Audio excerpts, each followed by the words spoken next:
Yeah,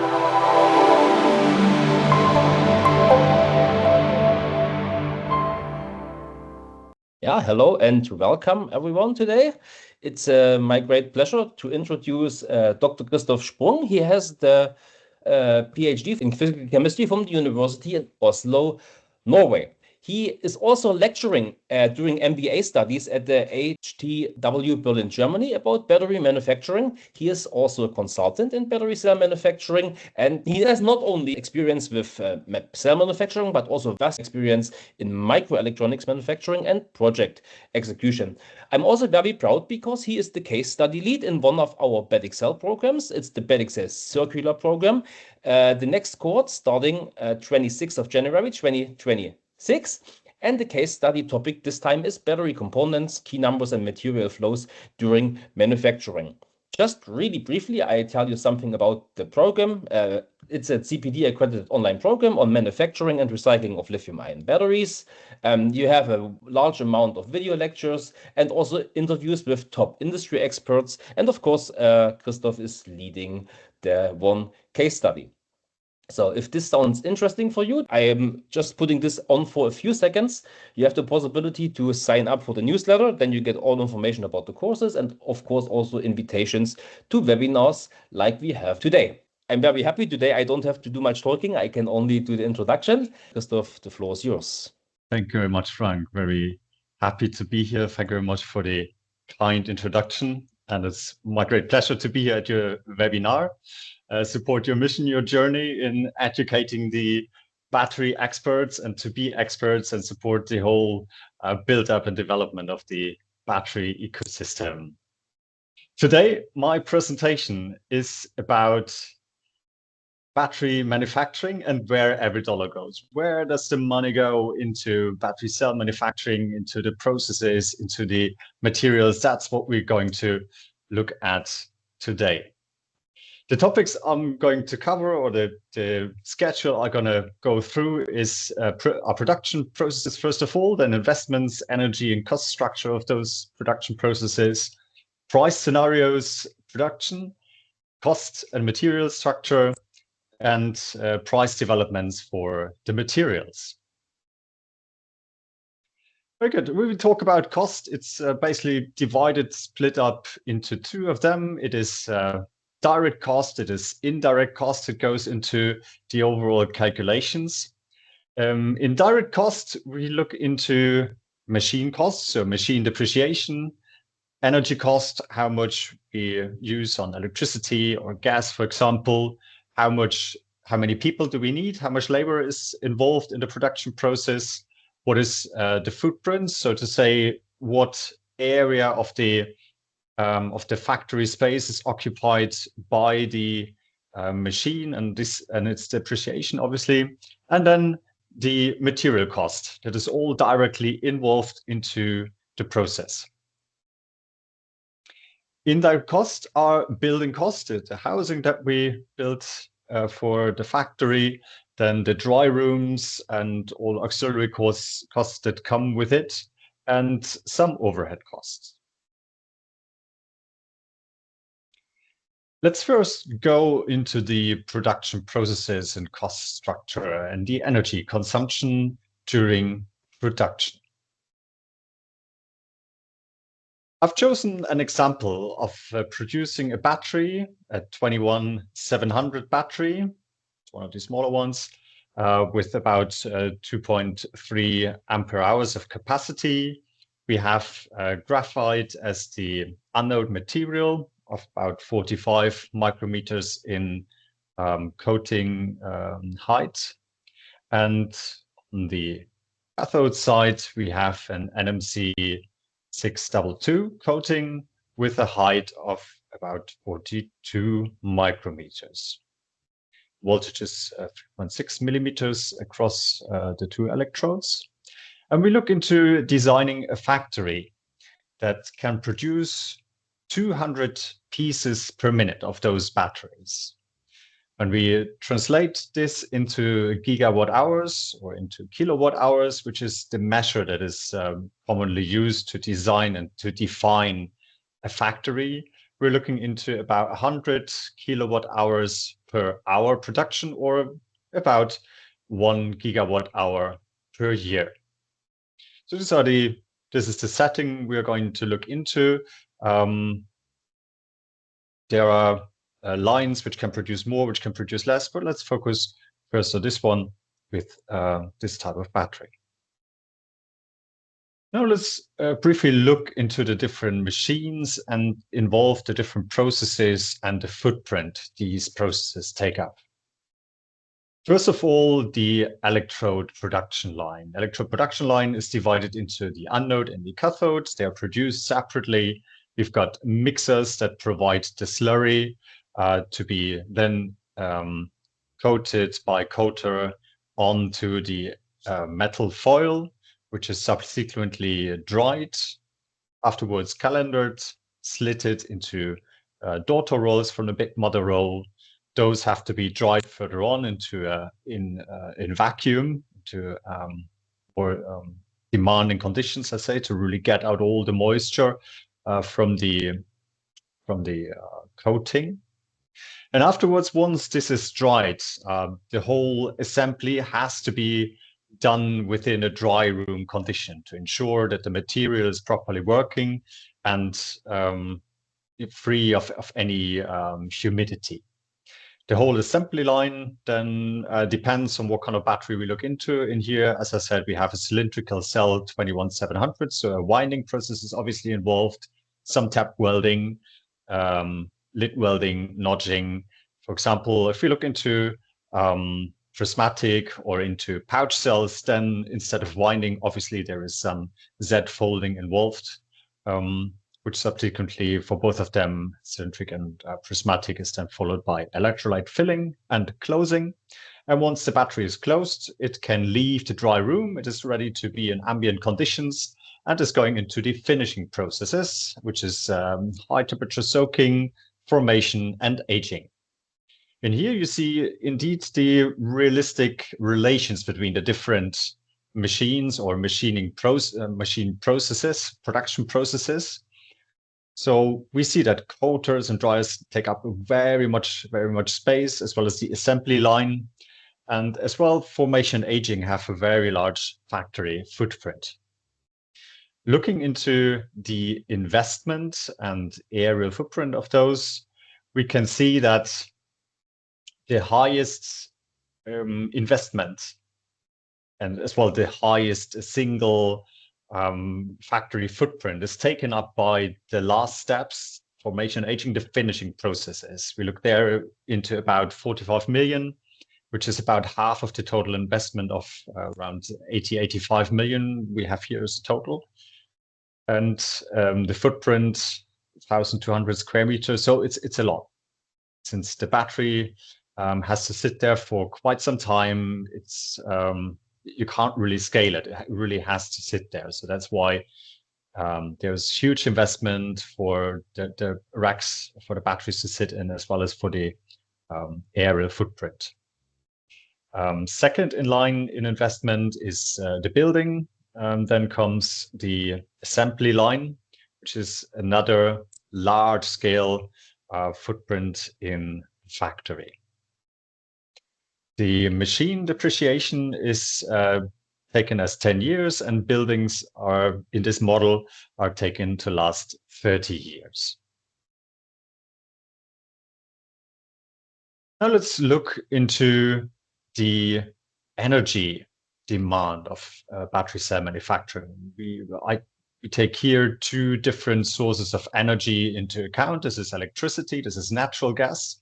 And the prices taken here are for Germany. So we have electricity prices, Germany, for industrial use, as well as natural gas. And we see that there is about a factor of 7 between the two of them.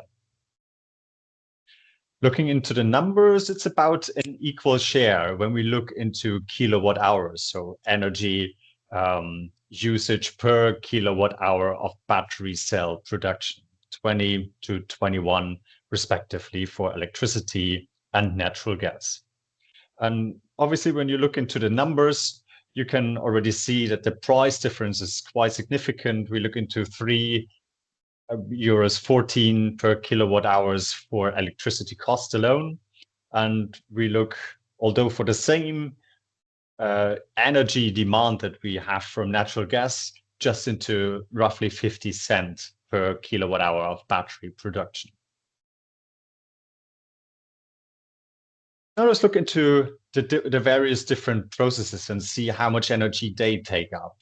When it comes to electricity usage, we see that finishing process is taking up most of the electricity. It's a bit more than half, or about half of the electricity goes into that. And it comes because the batteries have to be constantly charged and discharged, monitored. There's loads of electricity going into that. In the assembly process, it is largely material handling and machine handling that is using electricity. On the other side, the natural gas side, we see that there is about an even split between natural gas taking for coater and dryer. So in here, mainly for the drying process as such, and for running the dry room. That these numbers can depend on the cell chemistry. So to say what temperature profile needs to be run in the dryer itself. So, and therefore the energy demand might change, as well as for the dry room. Different cell chemistries require different dry room requirements. So if there is less requirement, obviously, then the number will decrease. Now let's go into a cost breakdown. This is the direct cost, machine, energy, labor, and the factory footprint cost. Makeup, as you can see here, is about an even split between machine and labor. Both are around 8 euros, 8.80 euros.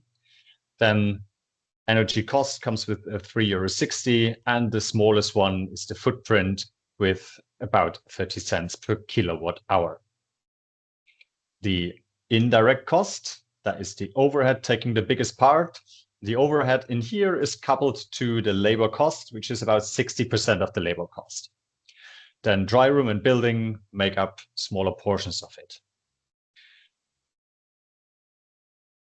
Now let's see how they are split between, so just like looking at the direct costs, how they're split between the different processes. We see that finishing process takes up, almost about 40% and more than that, just on direct costs. So it's a really demanding process. Second in line is assembly, as well as dryer and coater. If you now go into the individual process and see how they're split is in each of these different categories for direct cost. So we see that the machine depreciation is highest, or the cost for machine depreciation is highest for the finishing. I already told you that these buildings that house the finishing, they are full of battery, of racks storing the batteries for their testing and aging profile. So there's a lot of investment going into the machinery that is reflected here, with about 58% of the total machine depreciation costs allocated to the finishing. Second in line here is coater and dryer. It's a vast machine, several 10 meters long, 50, 40, 60 meters long, of coating and drying machines. It's a huge investment in here as well. It's well an aerial investment. When it comes to energy, we already saw that there's a high demand in electricity going into the finishing process. That is reflected over here. We see, secondly, that dryer and coater take up a lot of the energy, although it's just about 16% of the whole makeup. Labor cost is a more of an even split. We can see that the assembly takes up the biggest share in here. That is to say, there are loads of different machines compared to the others. Coater and dryer is like one big part, or as well the vacuum dryer is one bigger part, let's say. But in the assembly, there are several different processes that can be involved. Therefore, more labor is needed over there. That is reflected over here with about a quarter of the total labor cost. When it comes to the footprint, we could see from the map above that the finishing takes up quite some space, as well as the coater and dryer, and that is reflected here with about 35 and 25% respectively. Although when we look on the total number, just 27 cents per kilowatt hour of footprint cost, it is a minor part of the overall costing factor. Now let's briefly look into the energy part a little bit more. I already gave you the numbers for the energy split up as a euro per kilowatt hour of produced battery, and we saw that the finishing process takes up a bit more than half of it, and the drying and coating process about 16%. However, when we look into a kilowatt per kilowatt hour production number, the split is about even. So we saw that the coating and drying takes up a lot of natural gas, it's about 11 kilowatt hours per kilowatt hour of battery. And the same number, however, on the electricity side is true for the finishing process. When we look into the drying room, it takes more or less the same number, 10, 11 kilowatt hours per kilowatt hour battery production. And it's coming up as most of the cost allocated to natural gas. That's why in here the cost just appears with 64 cents per kilowatt hour battery production. So we can see, although the energy demand might be a lot for some of the processes, the cost due to the use of natural gas is low.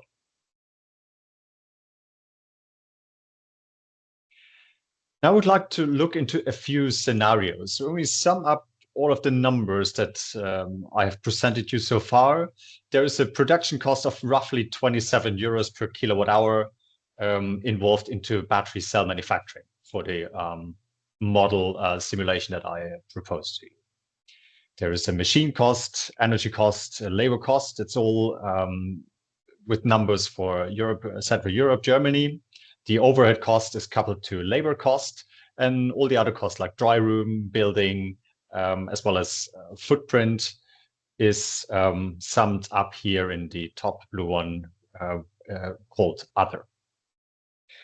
Now, if we look into one scenario where we optimize our production processes, as well as we have, let's say, around 90% less machine cost involved due to developments and lower costs in procurement, we already can decrease some of the numbers. We can go from 3.60 euros to 3.10 euros roughly for energy use. As well, we could decrease quite a lot already from 8.8 euros to 6.7 euros for machine depreciation per kilowatt hour battery produced. Now, there are prices linked to different regions, especially when it comes to energy and when it comes to labor. I would leave the machine cost for now constant, as well as the overhead cost will stay constant. So what I'm looking into now is really machine, energy and labor cost. When we look into China, the difference in energy cost is already obvious, from 15 cents per kilowatt hour for Europe, Germany, and roughly 7 cents per kilowatt hour in China. So when we do the math for this over that, there is already almost half the energy cost evolving over here, from 3 euros to 1.60 euro. When we further take the reduced labor cost into account, we can come up with a total overall production cost from 26.9 euros down to 12.2 euros almost. So this is quite a significant reduction. Way more than half of the price is already reduced. And besides China, there's another region coming up. In Asia, Southeast Asia, India is coming up as a next potential battery production hub globally. already energy costs there, especially when it comes to renewable energy costs, are very much cheaper than fossil fuel produced. When we look into energy cost of 2.4 cents per kilowatt hour produced from renewables, that's the average. It is between 2.1 and 2.7 cents per kilowatt hour from renewables. If you look into prices for fossil fuel produced energy in India, it is around 5 to 7 cents per kilowatt hour. So it's quite a lot.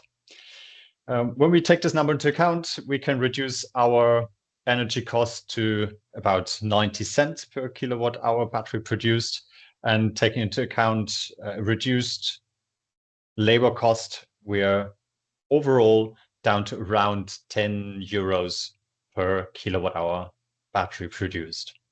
Now, these are future scenarios. Some of the things have already been incorporated, and prices are somewhat close to that, especially when the batteries come out of China or East Asia. However, this is the scenario, and we see now how the numbers add up and what is influencing most the battery production price.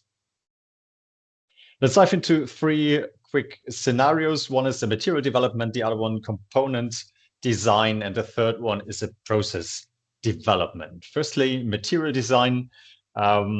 We have different materials that can be incorporated into the cathode, into the anode. We here have looked into NMC 622 already. When we use NMC 811, we look into a 17% higher energy density.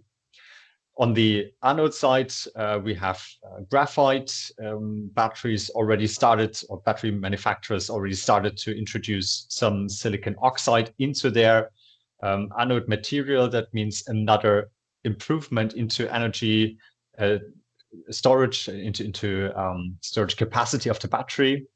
So, however, the numbers will reduce just because of a different material introduced, even though the production cost might stay constant. So if we look into our cell and we say we take from NMC 622 to NMC 811, and on the anode side, we go from graphite into silicon oxide and graphite 5%. We keep the production cost constant, let's say, and the production volume throughput of 200 ppm. We already have a reduction in production cost per kilowatt hour, just because we have per cell a higher energy density. So just making you aware of what the numbers are based on. This is a number that is really based on the chemistry that is used within the battery cell. Then the tabless design is already introduced for especially larger scale battery, larger size batteries, 4680, for example, 46 diameter batteries. Just to explain what the main difference is in here, the tap design on the left-hand side has a part where a tap is welded to the current collector and then later welded to the lid of the battery to make the connection to the outside world. In a tabless design, it would be this rim, which is seen over there, is just rolled up, and that one is in total connected to the outside, which improves energy transfer and can lead to higher charging, discharging rates, as well as better heat management within the battery, since the charges can more evenly go into the through the whole current collector. What that means for the production process is, on the left-hand side for the tap design, we need to have some free space for the tap to be welded on. We can't weld it on the coated part. It's not possible. We need a metal part. So therefore, the coating pattern was intermittent. Yet you could say we can just turn it around 90 degrees and have it, then on the side part. That might indeed work for smaller cells like 1865 or 21700, since the length of the electrode that is within the battery cell is around 1 meter, 1.5 meter, more or less, say 1.2 meters, let's say. So that means coating width. However, when we look into a 46 millimeter diameter cell, we look into more than 6 meters of electrode length that goes into the battery cell. So that certainly can't be done by coating width. So it has to be coated in one go. So that means if we can use a continuous coating, and instead of intermittent coating, the coating speed can increase, and therefore the throughput of the factory can increase, and this will lead to more energy efficient use of all the machines and can reduce the price as seen. The third part I'd like to look into is upcoming dry coating technology. There is development from various different angles going in: dry transfer, dry extrusion, hot pressing, or other deposition methods that go into. The advantage certainly is that for a dry coating, we eliminate the whole solvent recovery system, whether it's an eco-friendly or not non-eco-friendly, like NMP solvent. We have to recover it and treat it after we got it out from the material. So we look into a significant footprint reduction over here, as well as a significant reduction in energy use.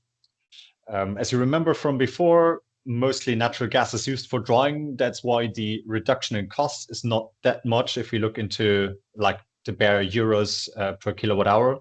However, if we look into the kilowatt hours per kilowatt hour, the reduction is really significant. Now, summing up the three of them, we have from one of the scenarios of 12.25 euros per kilowatt hour, all these three parts incorporated, going down to about 9.5 euros per kilowatt hour. That could be possible with these future technologies, all of them included. Now go in the next part and spend the time looking into material composition. I would like to go now a bit into a bigger battery cell, so a 46800 cell with a capacity of 20.8 ampere hours. There is NMC 811 as a cathode in there, and graphite as an anode material. And this is how it looks like from a dimensional point of view. There's about 100 micrometers of coating for the graphite, so for the anode material. As well, there's anode binder and carbon black in there, which is usually of much smaller quantity. We'll look into that in a minute. There's the current collector, it's double-sided coating. Then we have our separator. Afterwards, the anode part comes with about 80 micrometers of anode active material, including the cathode binder and carbon black. And there's the current collector made up of aluminum on the cathode side. This is the dimensional part, looking into the material part as a material mass, as a weight of it. Although graphite has, or the anode is coated with 20% more in dimension, it is much less in weight, 75 grams to 114 for the cathode. That's due to less density, obviously. And we see that when we look into the mass of the additives like binder and carbon black, they make up a very little part of the overall active component in cathode and anode, respectively. In addition, there is electrolyte coming in here. Fourth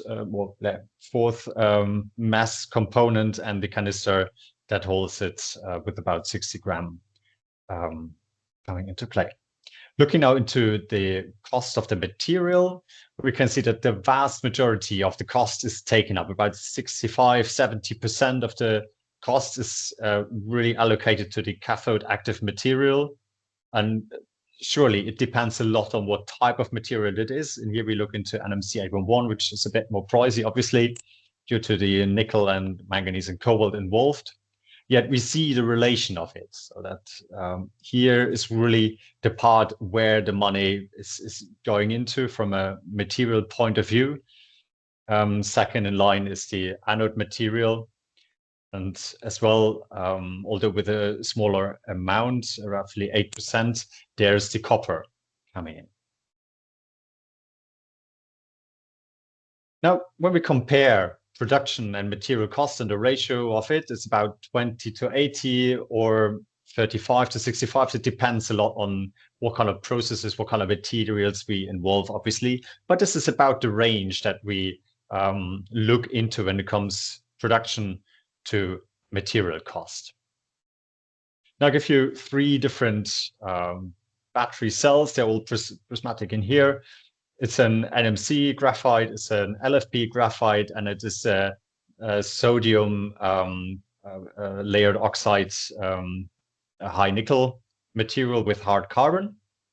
And you can see how the cost changes per kilowatt hour of battery. So the highest amount of cost, as we saw on the previous slide already, is going into the cathode material, especially for the NMC part. However, we can see already in LFP how that changes, and due to the lower energy density or energy density of LFP materials, the cost for the other parts increases because it's per kilowatt hour. So we see here, for example, the cost for anode current collector makes up a much larger part than comparatively in the higher energy density nickel manganese cobalt 811 cell. Very good. Lastly, I would like to look a bit into the price development and cost development. So I'll look into development from Asia, battery cells from Asia, from China, from Europe, and from North America. So there is NCA, nickel cobalt aluminum prismatic cell, NMC 622 prismatic, and cylindrical and prismatic cells for NMC 811. We can see that prices during the last year have increased for most of the cells. Especially in the last month, there has been some changes as well for the LFP, as we've seen, which is usually a bit less. So prices depend a lot on geopolitical dynamics and so on, as we have seen in the last month. So yeah, depends on the prices for materials depend a lot on where you source them, how you source them, and this can play a much more significant role in the future in comparison to the production cost. Very good. Now we're almost 30 minutes reaching by now. And this is my final slide, the dollars value creation in battery manufacturing. So we've looked into the material cost, and we saw that most of the investment in here, most of the financial flow is going into the cathode active material, about 70% of it, and the whole material costs make up 65 to 80% of the total production cost. Secondly, the processing cost as such make about 20 to 35%, and in here the main cost drivers are labor cost, energy cost, and machine depreciation cost. And that's the third part we didn't speak about so much today.